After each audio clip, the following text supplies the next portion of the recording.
तीन साधु और एक विधवा औरत, अंधकार में गिरी नारी। बहुत समय पहले की बात है। एक सुदूर गांव था जिसका नाम था शांतिपुर।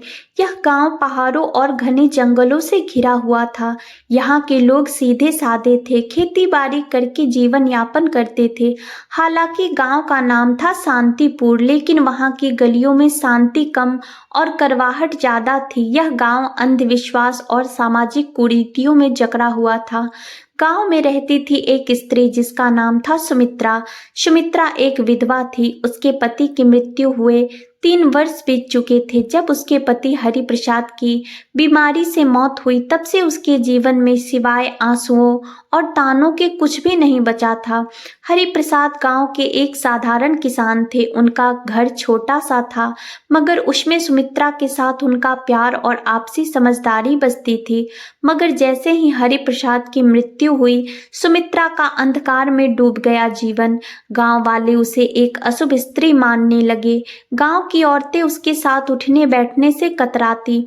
पुरुष उसे तानों और अपमान से नवाजते। बच्चों को कहा जाता कि सुमित्रा के घर के पास भी ना जाएं। हर सुबह जब सुमित्रा गांव के कुएं पर पानी भरने जाती, तो औरतें आपस में फुसफुसाकर कहती, देखो यह अभागन आ गई, जिसके पांव जहां पर जाते हैं वहां कुछ अपशगुन होता ही है। सुमित्रा ने कई बार इन तानों को अनसुना करने की कोशिश की, मगर उनकी बातों के कांटे उसके दिल को चीरते रहे। रातें उसके लिए और भी कठिन होती हैं। जब पूरा गांव गहरी नींद में सो जाता, सुमित्रा आंगन में बैठकर आसमान की ओर देखती। चांद की चांदनी उसकी आंखों में आंसू भर देती। वह अक्सर अपने पति की तस्वीर के आगे दीप जलाकर रोती और भगवान से पूछती, आखिर मैंने कौन सा पाप किया है जो मेरा जीवन इस तरह नर्क बन गया। कई बार उसने गांव छोड़कर जाने की भी सोची, मगर कहाँ जाती। उसके माता पिता बहुत पहले ही चल बसे थे। भाई बहनों ने उसके विधवा होते ही मुंह फेर लिया। एक दिन जब सुमित्रा अपनी टूटी झोपड़ी के बाहर बैठी थी, तभी उसने देखा कि गांव के बाहर वाले रास्ते पर 3 साधु चले आ रहे हैं। वे सफेद दाढ़ी वाले भगवा वस्त्र पहने हुए थे। उनके चेहरे पर तेज था, मगर आंखों में एक अजीब सा रहस्य झलक रहा था। गांव वालों ने उन साधुओं को देखते ही उनके चारों ओर से घेर लिया। सभी ने उनके पांव छुए और आशीर्वाद मांगा। गांव के मुखिया ने साधुओं से विनती की, महाराज कृपया हमारे गांव में कुछ दिन रुके, हमें आपका आशीर्वाद चाहिए। साधुओं ने गांव में रुकने के लिए हामी भर दी, लेकिन फिर उनकी नजर सुमित्रा पर पड़ी। उनमें से सबसे वृद्ध साधु ने सुमित्रा को देखते ही कहा, यह स्त्री दुख से घिरी है, मगर इसके भाग्य में कुछ अनोखा लिखा है। गांव वाले यह सुनकर चौंक गए। उन्हें विश्वास नहीं हो रहा था कि वही सुमित्रा जिसे वे अशुभ मानते थे, उसके भाग्य में कुछ खास हो सकता है। सुमित्रा खुद भी हैरान थी। उसके मन में सवाल उठे, आखिर यह साधु कौन है और मेरे भाग्य के बारे में ऐसा क्यों कह रहे हैं। तीनों साधु गांव के बीचों बीच स्थित एक पुराने मंदिर में ठहरे। यह मंदिर वर्षों से वीरान पड़ा था, मगर साधुओं के आते ही वहां रौनक लौट आई। गांव वाले उन्हें देखने के लिए रोज पहुंचते और उन्हें प्रवचनों को सुनते। सुमित्रा भी मंदिर के बाहर खड़ी होकर साधुओं की बातें सुनती, लेकिन गांव के लोग उसे भीतर जाने नहीं देते थे। एक दिन जब सभी लोग प्रवचन सुन रहे थे, तब सबसे वृद्ध साधु ने कहा, हर व्यक्ति के जीवन में दुख आते हैं, लेकिन केवल वही व्यक्ति अपने भाग्य को बदल सकता है जो अपने भीतर छिपे रहस्य को पहचान ले। सुमित्रा को यह सुनकर अजीब लगा। वह सोचने लगी, क्या मैं अपने दहक को दूर कर सकती हूँ? क्या मैं भी अपने भाग्य को बदल सकती हूँ? 3 साधु कौन थे? तीनों साधु साधारण व्यक्ति नहीं थे। उनकी आंखों में गहरी समझ थी और उनके शब्दों में अपार शक्ति। वह पहले साधु का नाम था ज्ञानानंद। वे आध्यात्मिक ज्ञान के ज्ञाता थे। उनका कहना था कि दुनिया में कोई भी दहक तब तक समाप्त नहीं हो सकता जब तक मनुष्य स्वयं को नहीं पहचान लेता। तो दूसरे साधु का नाम था कर्मानंद। वे कर्म के सिद्धांत को मानते थे। उनका कहना था कि भाग्य से बड़ा केवल कर्म होता है। यदि किसी का जीवन अंधकारमय है, तो उसे केवल अपने कर्मों से ही रोशनी में बदला जा सकता है। तीसरे साधु का नाम था ध्यानानंद। वे साधना और ध्यान के मार्ग पर चलते थे। उनका कहना था कि आत्मा को शांत करके, मन को नियंत्रित करके कोई भी व्यक्ति अपने दुखों से मुक्ति पा सकता है। रात के समय जब गांव वाले अपने घर चले गए तो सुमित्रा मंदिर के पास आई। उसे विश्वास नहीं हो रहा था कि तीनों साधु सच में उससे मिलना चाहते हैं। जैसे ही वह मंदिर के अंदर पहुंची, तीनों साधु उसकी ओर देखने लगे। कुछ देर तक कोई कुछ नहीं बोला। फिर ज्ञानानंद बोले, तुम हमें क्यों ढूंढ रही हो पुत्री? सुमित्रा कांपते हुए बोली, मुझे कुछ समझ नहीं आता। मैं बस यह जानना चाहती हूँ कि मेरे जीवन में इतना दहक क्यों है। मैंने किसी का क्या बिगाड़ा है? तीनों साधु मुस्कुराए। कर्मानंद ने कहा, दुनिया में कोई भी दुख बिना कारण नहीं आता। तुमने अपने पूर्व जन्मों में जो किया है उसका ही परिणाम तुम्हें इस जन्म में मिला है। लेकिन घबराओ मत, क्योंकि हर कर्म को नए कर्मों से बदला जा सकता है। सुमित्रा ने आंखें भरते हुए पूछा, क्या मैं अपना भाग्य बदल सकती हूँ? ध्यानानंद ने धीरे से उत्तर दिया, हाँ, लेकिन उसके लिए तुम्हें परीक्षा देनी होगी। क्या तुम तैयार हो? सुमित्रा ने बिना कुछ सोचे जवाब दिया, मैं तैयार हूँ। तीनों साधु एक दूसरे की ओर देखने लगे। यह देखकर ऐसा लग रहा था जैसे वे किसी रहस्य को जानते हो। ज्ञानानंद ने कहा, तो फिर कल सुबह सूरज उगने से पहले तुम जंगल के पास वाले पीपल के पेड़ के नीचे आओ। वहां से तुम्हारी यात्रा शुरू होगी। सुमित्रा को कुछ समझ नहीं आया, मगर उसने सिर हिलाकर हामी भर दी। अगले दिन गांव में यह खबर आग की तरह फैल गई कि तीनों साधुओं ने सुमित्रा को जंगल में बुलाया है। गांव के लोग आपस में चर्चा करने लगे, क्या यह साधु इसे कोई वरदान देने वाले हैं या फिर इसे श्राप लगेगा। गांव की कुछ औरतें आपस में फुसफुसाने लगी, कहीं यह साधु हमें धोखा तो नहीं दे रहे। लेकिन सुमित्रा को इन बातों से कोई फर्क नहीं पड़ा। उसे केवल इस बात की चिंता थी कि आखिर जंगल में उसके साथ क्या होने वाला है। उस रात सुमित्रा सो नहीं सकी। वह बार बार सोच रही थी, क्या सच में मेरी मदद कर सकता है या यह भी एक सिर्फ छलावा है। लेकिन वह अब ठान चुकी थी, चाहे कुछ भी हो जाए, वह अगले दिन सूरज उगने से पहले जंगल के पास जाएगी। साधु वहां पर खड़े थे। वे गहरी तपस्या में लीन थे। उनके चारों ओर एक अद्भुत शांति फैली हुई थी। सुमित्रा ने हाथ जोड़कर प्रणाम किया, कहा, मैं आ गई हूँ महाराज। अब मुझे बताइए, मेरी परीक्षा क्या है? ज्ञानानंद ने आंखें खोली और बोले, यह संसार एक भ्रम है पुत्री। जो इसे समझ लेता है वही अपने भाग्य को बदल सकता है। लेकिन इससे पहले कि हम तुम्हें ज्ञान दें, तुम्हें अपनी परीक्षा देनी होगी। कर्मानंद ने कहा, हम तुम्हें इस जंगल में छोड़ रहे हैं। तुम्हें रात भर अकेले यहीं रहना होगा। यह जंगल बहुत रहस्यमय है। यहाँ जंगली जानवर भी हैं और अदृश्य शक्तियाँ भी। लेकिन अगर तुमने अपना डर छोड़ दिया तो तुम अगली परीक्षा पास कर जाओगी। सुमित्रा को यह सुनकर झटका लगा। रात भर अकेले जंगल में वह डर गई थी, लेकिन उसने अपने भीतर हिम्मत जुटाई और कहा, मैं तैयार हूँ। तीनों साधु मुस्कुराए और बोले, हम कल सुबह सूरज उगने के बाद यहाँ आएंगे। तब तक तुम्हें अकेले रहना होगा। इतना कहकर तीनों साधु जंगल के दूसरे छोर की ओर चले गए और सुमित्रा अकेली रह गई। शाम ढलते ही जंगल में अंधेरा छाने लगा। चारों ओर अजीब अजीब सी आवाजें आने लगी। दूर किसी पेड़ पर उल्लू बोल रहा था। झाड़ियों में कुछ सरसराने की आवाजें आ रही थी। सुमित्रा ने अपने दिल को संभाला और एक पेड़ के नीचे बैठ गई। लेकिन जैसे ही रात गहराने लगी, भय भी बढ़ने लगा। अचानक उसे लगा कि कोई परछाई उसकी ओर बढ़ रही है। उसका दिल जोर जोर से धड़कने लगा। क्या यह कोई जंगली जानवर है या कोई भूत? लेकिन तभी उसे साधुओं की बात याद आई, अगर तुमने अपना डर छोड़ दिया तो तुम पहली परीक्षा पास कर जाओगी। उसने अपनी आंखें बंद की, गहरी सांस ली और खुद से कहा, मुझे डरना नहीं चाहिए। मैं यहाँ अकेली नहीं हूँ, मेरे साथ भगवान है। जैसे ही उसने यह सोचा, वह परछाई धीरे धीरे गायब हो गई। रात भर वह इसी तरह अपने डर से लड़ती रही। कभी कोई आवाज सुनाई देती, कभी अजीब सा कंपन महसूस होता, लेकिन उसने खुद को शांत रखा और हिम्मत नहीं हारी। सुबह की पहली किरण और सफलता। जैसे ही सूरज की पहली किरण जंगल में पड़ी, सुमित्रा ने राहत की सांस ली। थोड़ी देर बाद तीनों साधु वहां पहुंचे और देखा कि सुमित्रा मुस्कुरा रही है। ज्ञानानंद बोले, पुत्री, तुमने अपनी पहली परीक्षा पास कर ली। तुमने डर को जीत लिया। अब तुम्हारे जीवन में बड़ा बदलाव आने वाला है। सुमित्रा की आंखों में आशा की चमक थी। वह समझ गई थी कि डर केवल हमारे मन में होता है और जब हम उसका सामना करते हैं तो वह खुद ही समाप्त हो जाता है।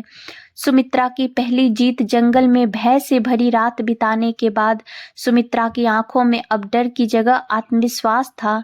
जब सूरज की पहली किरणें जंगल की शाखाओं से छनकर उसके चेहरे पर पड़ी तो उसने महसूस किया कि वह पहले से कहीं अधिक शांत और मजबूत हो चुकी थी। तीनों साधु मुस्कुरा रहे थे। ज्ञानानंद बोले, पुत्री, तुमने पहली परीक्षा पास कर ली, अब तुम तैयार हो जाओ दूसरी परीक्षा के लिए। सुमित्रा ने विनम्रता से सिर झुकाया और कहा, मैं तैयार हूँ महाराज। तीनों साधुओं का रहस्य। तीनों साधु सुमित्रा को लेकर एक पहाड़ी के ऊपर बने एक पुराने मंदिर में गए। यह मंदिर देखने में साधारण था लेकिन वहां एक अजीब सी ऊर्जा महसूस हो रही थी। जैसे ही सुमित्रा ने मंदिर के द्वार पर कदम रखा उसे अपने शरीर में एक हल्की कंपन महसूस हुई। तभी ध्यानानंद ने कहा, अब समय आ गया है, हम तुम्हें अपने वास्तविक स्वरूप के बारे में बताएं। सुमित्रा चौंक गई। आपका वास्तविक स्वरूप? ज्ञानानंद ने अपनी आंखें बंद की और अचानक उनके शरीर से एक तेज प्रकाश निकलने लगा। उसी क्षण कर्मानंद और ध्यानानंद प्रकाश से घिर गए। कुछ ही क्षणों में उनके सामने साधारण मनुष्यों की बजाय 3 दिव्य प्राणियों की आकृतियां खड़ी थी। वे देवता थे। सुमित्रा विस्मय से देखती रह गई। वह कुछ कह ही नहीं पाई। कर्मानंद बोले, हम साधारण साधु नहीं है पुत्री, हम तीनों ब्रह्मा, विष्णु और महेश के दूत हैं और इस पृथ्वी पर कुछ विशेष उद्देश्यों के लिए आए हैं। ध्यानानंद आगे बोले, हमें आदेश मिला था कि हम किसी ऐसे व्यक्ति की परीक्षा ले जो सच्चे मन से अपने भाग्य को बदलना चाहता हो और हमने तुम्हें चुना। सुमित्रा की आंखों में आंसू आ गए। उसे अब समझ में आ रहा था कि यह साधु कोई आम संत नहीं थे। ज्ञानानंद ने कहा, तुमने डर पर विजय पा ली लेकिन अब तुम्हें एक और परीक्षा देनी होगी, त्याग की परीक्षा। सुमित्रा ने पूछा, क्या त्याग करना होगा? कर्मानंद बोले, तुम्हें अपनी सबसे प्रिय वस्तु का त्याग करना होगा, वही वस्तु जिससे तुम्हारा सबसे अधिक लगाव हो। सुमित्रा सोच में पड़ गई। उसने पास वैसे भी कुछ नहीं था मगर फिर उसे अपने पति की तस्वीर याद आई। हरिप्रसाद की मृत्यु के बाद वही एक चीज जिससे वह खुद को जोड़ कर रखती थी। जब भी वह दुखी होती उस तस्वीर को देखती और अपने पति को याद करती। उसने धीरे से पूछा, क्या मुझे अपने पति की तस्वीर छोड़नी होगी? ध्यानानंद बोले, अगर वही तुम्हें सबसे प्रिय वस्तु है तो हाँ, लेकिन याद रखो, सच्चा त्याग तभी होता है जब वह स्वेच्छा से किया जाए। अगर तुम इस परीक्षा के लिए तैयार नहीं हो तो हम तुम्हें बाध्य नहीं करेंगे। सुमित्रा के मन में संघर्ष शुरू हो गया। क्या वह अपने पति की अंतिम निशानी को छोड़ सकती है? उसने कुछ देर सोचा और फिर कहा, अगर मेरे जीवन को बदलने के लिए यह आवश्यक है तो मैं तैयार हूँ। तीनों साधु मुस्कुरा उठे, तो जाओ और अपनी सबसे प्रिय वस्तु को गांव के तालाब में प्रवाहित कर दो। त्याग का क्षण। सुमित्रा गांव वापस आई और अपनी झोपड़ी में गई। वहां एक पुराने संदूक में वह तस्वीर रखी हुई थी। उसने कांपते हाथों से उसे उठाया और तालाब की ओर चल पड़ी। गांव के कुछ लोग उसे ऐसा करते देख रहे थे। वे आपस में बात कर रहे थे, अब यह पागल हो गई है, अपने पति की तस्वीर क्यों फेंक रही है? लेकिन सुमित्रा ने उनकी बातों पर ध्यान नहीं दिया। उसने धीरे से तस्वीर को पानी में प्रवाहित कर दिया। जैसे ही तस्वीर पानी में डूबी उसे महसूस हुआ उसके दिल का सारा भार भी पानी में समा गया है। अब वह हल्का महसूस कर रही थी। दूसरी परीक्षा सफल। जैसे ही वह वापस जंगल में पहुंची तीनों साधु वहां खड़े थे। ज्ञानानंद बोले, पुत्री, तुमने त्याग की परीक्षा भी पास कर ली। अब तुम उस बंधन से मुक्त हो चुकी हो जो तुम्हें अतीत से जोड़कर रखता था। सुमित्रा को अब सच में लगने लगा कि उसका जीवन बदल रहा है। ध्यानानंद बोले, अब तुम्हारी अंतिम और सबसे कठिन परीक्षा बाकी है। सुमित्रा ने सिर झुका लिया, मैं तैयार हूँ महाराज। तीसरी और सबसे कठिन परीक्षा। सुमित्रा ने भय और त्याग की परीक्षा पास कर ली थी। अब वह पहले से कहीं अधिक मजबूत और आत्मविश्वास महसूस कर रही थी, लेकिन उसे पता नहीं था कि उसकी सबसे कठिन परीक्षा अभी बाकी थी। तीनों साधु मंदिर के अंदर गए। जब सुमित्रा वहां पहुंची तो ध्यानानंद ने गंभीर स्वर में कहा, पुत्री, अब तुम्हारी अंतिम परीक्षा का समय आ गया है। सुमित्रा ने सिर झुकाकर कहा, मैं तैयार हूँ महाराज। ध्यानानंद बोले, यह परीक्षा तुम्हारी आत्मा की परीक्षा है। तुम्हें यह सिद्ध करना होगा कि तुम केवल अपने लिए नहीं बल्कि दूसरों के लिए भी जी सकती हो। सुमित्रा ने आश्चर्य से पूछा, मुझे क्या करना होगा? कर्मानंद ने कहा, गांव में एक वृद्ध महिला रहती है जिसका कोई सहारा नहीं है। वह भूखी और बीमार है। तुम्हें अपना सारा भोजन और अपनी झोपड़ी उसे देनी होगी और फिर तुम्हें जंगल में जाकर 7 दिन तक ध्यान करना होगा, बिना भोजन और पानी के। यह सुनकर सुमित्रा स्तब्ध रह गई। अपना घर और भोजन छोड़ दूं और फिर 7 दिन बिना कुछ खाए पिए ध्यान करूं? यह परीक्षा किसी भी परीक्षा अन्य परीक्षा से सबसे कठिन थी। मन का संघर्ष। सुमित्रा की आंखों के सामने उसकी झोपड़ी का दृश्य आ गया। यह घर उसका अंतिम सहारा था। अगर उसने इसे छोड़ दिया तो वह कहाँ जाएगी? लेकिन फिर उसे साधुओं की बातें याद आई। अगर तुमने यह परीक्षा पास कर ली तो तुम्हारा जीवन पूरी तरह बदल जाएगा। सुमित्रा ने अपने भीतर झांका और फैसला किया, ठीक है महाराज, मैं यह करने के लिए तैयार हूँ। सब कुछ छोड़ना। सुमित्रा गांव लौटी और उसने अपनी झोपड़ी उस वृद्ध महिला को दे दी। उसने अपने बचे खुचे भोजन को भी उन्हें सौंप दिया। गांव के लोग यह देखकर हैरान थे। यह क्या कर रही है? अपना सब कुछ क्यों छोड़ रही है? लेकिन सुमित्रा ने किसी की बातों पर ध्यान नहीं दिया। वह सीधा जंगल की ओर बढ़ गई, जहां उसे 7 दिन तक ध्यान करना था।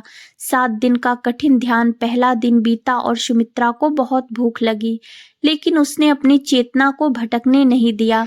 उसने अपनी आंखें बंद की और साधुओं के दिए हुए मंत्रों का जाप करने लगी। दूसरे दिन उसे प्यास ने सताना शुरू किया, लेकिन उसने पानी की इच्छा को भी त्याग दिया और ध्यान में लगी रही। तीसरे दिन उसके शरीर में कमजोरी आने लगी, लेकिन उसने हार नहीं मानी। चौथे दिन उसे लगा वह अपने को खुद सह नहीं पाएगी, लेकिन तभी उसे साधुओं की बात याद आई। सच्ची शक्ति शरीर में नहीं मन में होती है। 5वें और 6ठे दिन वह पूरी तरह ध्यान में डूब गई। अब उसे भूख प्यास महसूस ही नहीं हो रही थी। 7वें दिन जब सूरज उगा तो कुछ अद्भुत हुआ। सुमित्रा की आत्मा एक नई ऊर्जा से भर गई। उसे महसूस हो रहा था कि जैसे वह एक साधारण स्त्री नहीं रही, बल्कि एक दिव्य शक्ति से जुड़ चुकी है। सुमित्रा का रूपांतर जब 7वां दिन पूरा हुआ तो तीनों साधु उसके सामने प्रकट हुए। ज्ञानानंद बोले, पुत्री, तुमने अपनी अंतिम परीक्षा भी पास कर ली। अब तुम केवल एक साधारण विधवा नहीं हो बल्कि एक सशक्त आत्मा बन चुकी हो। कर्मानंद बोले, तुम्हारे भीतर अब वह शक्ति आ गई है जिससे तुम ना केवल अपना बल्कि दूसरों का भी भाग्य बदल सकती हो। ध्यानानंद ने अपने हाथ उठाए और कहा, तुम्हें आशीर्वाद देते हैं कि अब से तुम्हारी जिंदगी सुख शांति और सम्मान से भरी होगी। सुमित्रा के चारों ओर एक सुनहरी रोशनी फैल गई। उसने आंखें बंद कर ली और जब खोली तो वह पहले से कहीं अधिक शांत, मजबूत और तेजस्वी महसूस कर रही थी। गांव में वापसी और सम्मान। जब सुमित्रा गांव लौटी तो गांव वाले उसे देखकर चौंक गए। अब वह कोई दुखी विधवा नहीं थी। उसके चेहरे पर दिव्यता थी, उसकी आंखों में आत्मविश्वास था।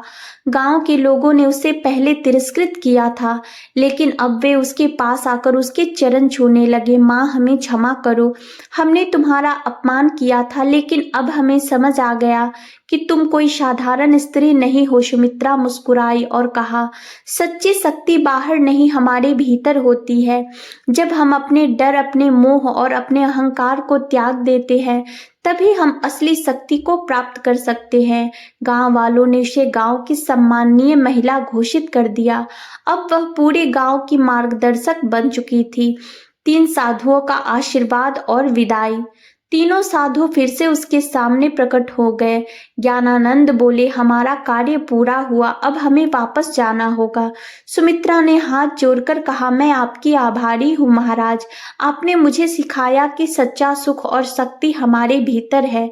कर्मानंद मुस्कुराए और बोले, तुम अब केवल अपने लिए नहीं बल्कि पूरे संसार के लिए जियोगी।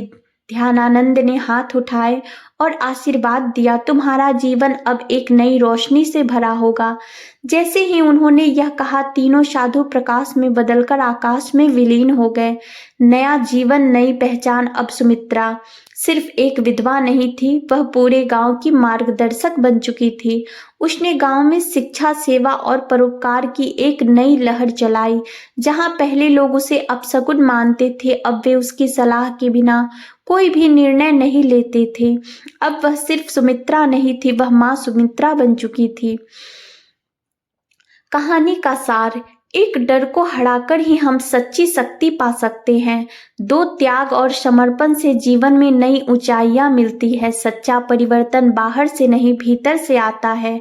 जो खुद को बदल सकता है वह पूरे समाज को बदल सकता है। अंतिम शब्द: तीन साधु और विधवा सुमित्रा की यह कहानी हमें सिखाती है कि हमारा भाग्य हमारे हाथों में है। यदि हम अपने डर, अपने मोह और अपने अहंकार को त्याग दे तो हम जीवन में कुछ भी हासिल कर सकते हैं। दोस्तों, अगर वीडियो अच्छी लगी हो तो वीडियो को लाइक और चैनल को सब्सक्राइब जरूर करें।